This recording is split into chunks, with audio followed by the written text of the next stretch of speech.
మా ఇంటి దగ్గర స్ట్రీట్ డాగ్స్ ఉంటాయి ఫ్రెండ్స్. అవి టైంకి వచ్చి కూర్చుంటాయి అన్నమాట. వాటి టైంకి ఎవరో పిలిచినట్టుగా మా మదర్ రోజు వాటికి ఇలా కలిపి తీసుకెళ్ళి మా డాడీకి ఇస్తారు.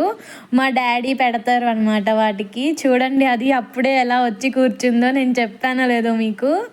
చక్కగా తినేస్తాయి అనమాట. బ్లాకీ ఉండేది, అది ఇంకా రాలేదు, అది ఎక్కడికి వెళ్ళిందో మరి.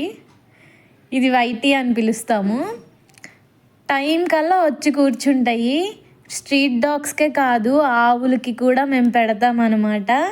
ఆవులు కూడా కరెక్ట్ టైంకి అదిగోండి ఆ చివర ఉన్నాయి. వీటికి పెడితే కానీ మా డాడీకి హ్యాపీగా పడుకోరు. మేము తినేసిన తర్వాత కూడా ఒకవేళ వీటికి పెట్టలేకపోతే ఆ రోజంతా అయ్యో పెట్టలేదు మనం అని చెప్పి ఫీల్ అవుతూ ఉంటారనమాట మా మదరు ఫాదరు. అవి తిన్నాక కానీ వాళ్ళకి హ్యాపీగా ఉండదు. అదిగోండి చూడండి ఆవులు కూడా ఎలా వచ్చాయో, టైంకి వచ్చాయి కరెక్ట్ టైంకి. వాటికి కూడా మా డాడీ సపరేట్గా తీసుకొచ్చి కవర్లో పెడతారనమాట. బయట కవర్లో పెడతారు వరండాలో. అవి వచ్చినప్పుడల్లా మా డాడీ ఇంట్లో ఉంటే మా డాడీ పెడతారు, మా మమ్మీ ఉంటే మా మమ్మీ పెడతారు వాటికి. అవి కూడా రోజు వస్తాయి. అంటే మనం రోజు వాటికి పెడుతూ ఉంటాం కదా, ఇంకా ఆ ప్లేస్కి వచ్చి అవి నుంచుంటాయి. మనం ప్రతిరోజు ఒక్కరోజు కూడా మిస్ అవ్వము అనమాట. అవి కూడా ఒక్కరోజు కూడా మిస్ అవ్వవు, కరెక్ట్గా వచ్చి మా ఇంటి ముందు నుంచుంటాయి.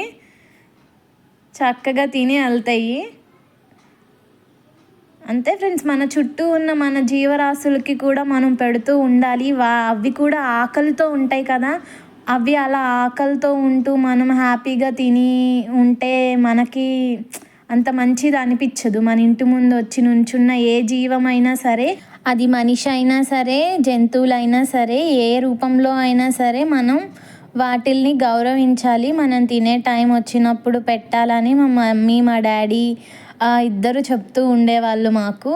వాళ్ళు అదే ఫాలో అవుతారు అండ్ మాకు కూడా అదే చెప్తూ ఉంటారు ఎప్పుడు. ఓకే ఫ్రెండ్స్, మీరు కూడా మీ ఇంటి దగ్గర సరౌండింగ్స్లో ఉండే స్ట్రీట్ డాగ్స్కి కానివ్వండి, ఆవులకి కానివ్వండి, ఆకలితో ఉన్న ఎవరికైనా సరే హెల్ప్ చేస్తూ ఉండండి. ఓకే.